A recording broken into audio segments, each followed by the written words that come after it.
এ পর্যায়ে আমরা দেখব এই কোর্সটি আসলে কাদের জন্য। বেসিক্যালি এই কোর্সের প্রত্যেকটা জিনিস আমি ডিজাইন করেছি যারা অলরেডি বেসিক প্রোগ্রামিংটা জানেন, মানে যে কোনো একটা প্রসিডিউর ওরিয়েন্টেড প্রোগ্রামিং জানেন। তবে আমার বেস্ট রিকমেন্ডেশন হচ্ছে আপনি যদি সি প্রোগ্রামিংটা আগে শিখে তারপরে সি প্লাস প্লাসটা শুরু করেন, তাহলে অনেক কিছু বুঝতে এবং আমার বুঝাইতে অনেক সুবিধা হবে। এবং মনে রাখবেন সি প্লাস প্লাসটা হচ্ছে সি এর একটা আপডেট ভার্সন, মানে এটার সিনট্যাক্সটা অনেকটা সি লাইক সিনট্যাক্স। এখানে যে জিনিসটা আছে অতিরিক্ত সেটা হচ্ছে ওওপির জিনিসগুলা অনেক চমৎকারভাবে এক্সপ্লেন করা হয়েছে। আপনি ওওপি শেখার জন্য যে কোনো একটা ল্যাঙ্গুয়েজ বেছে নিতে পারেন। পাইথনে ওওপির কনসেপ্ট আছে, তারপর হচ্ছে জাভাতে ওওপি আছে, কিন্তু আমি ওওপির কনসেপ্টটা ক্লিয়ার করেছি সি প্লাস প্লাস থেকে এবং আমার কাছে মনে হয়েছে এটা চমৎকার। এবং ওওপির কনসেপ্ট ব্যবহার করে আপনি যদি অনেক চমৎকার একটা সফটওয়্যারের আর্কিটেকচার ডিজাইন করতে চান, তাহলেও কিন্তু এই কোর্সটা আপনার জন্য অনেক বেশি হেল্পফুল হবে। কারণ আমি এই পুরো কোর্স জুড়ে আমার দীর্ঘ 10 বছর কাজ করার অভিজ্ঞতা, রিয়েল প্রজেক্ট করতে যে অনেক সমস্যায় পড়ে সেখান থেকে যে লেসন লার্ন হয়েছে আমার, সেগুলো আমি এই কোর্সে ইনক্লুড করেছি। আমরা জানি ওওপি ব্যবহার করে সব ডিজাইন প্যাটার্ন তৈরি হয়েছে।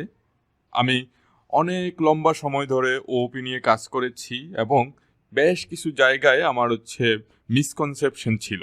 পলিমরফিজম, ইনহেরিটেন্স, তারপর ডাটা এনক্যাপসুলেশন, এই জিনিসগুলো আমি কনসেপচুয়ালি কোড এক্সাম্পল দিয়ে ব্যাখ্যা করা কোনো সমস্যাই ছিল না। কিন্তু আমি অনেক লম্বা সময় পরে ফিল করতে পারছি যে ডাটা এনক্যাপসুলেশন করলে আসলে একটা কোড বেস কত চমৎকার হয়। মানে আপনি ধরেন একটা টিমে কাজ করছেন, সেই টিমে আপনি এমনভাবে একটা সফটওয়্যার ডিফাইন করছেন যাতে করে কোডাররা ইচ্ছে করলেও মেসি কোড লিখে ফেলতে পারবে না, সিস্টেমটাকে আনস্টেবল বানাইতে পারবে না। তো এই জিনিসগুলো আমি একদম রিয়েল লাইফ অ্যানালজি দিয়ে ব্যাখ্যা করে করে বলবো, গল্প নিয়ে আসবো, চিত্র নিয়ে আসবো। তো মুদ্রা কথায় যারা সি প্লাস প্লাস এবং ওপির কনসেপ্টটা খুব ভালোভাবে জানতে চান, সেটা একাডেমিক পারপাজে হতে পারে, অথবা আপনি সফটওয়্যার ডিজাইন আর্কিটেক্ট হতে চান এবং ওপির ডিজাইন প্যাটার্নগুলোর জন্য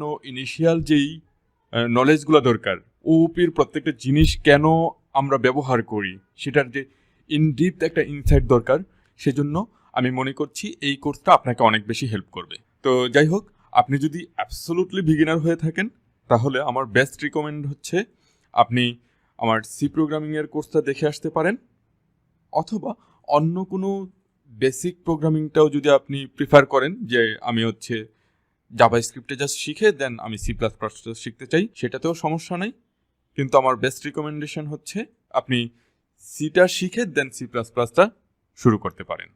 আর যদি অলরেডি যে কোনো একটা প্রোগ্রামিংয়ের বেসিক সিনট্যাক্সগুলো জানেন, like variable, data type, fields, তারপর লুপিং, এই জিনিসগুলো জানলে আপনি সি প্লাস প্লাস শুরু করে দিতে পারেন। সি প্লাস প্লাস এবং ওপির এই সিরিজ টিউটোরিয়ালের প্রতিটি পর্ব আমি প্রতি সপ্তাহে একটি করে ভিডিও আপলোড দিয়ে সম্পন্ন করব।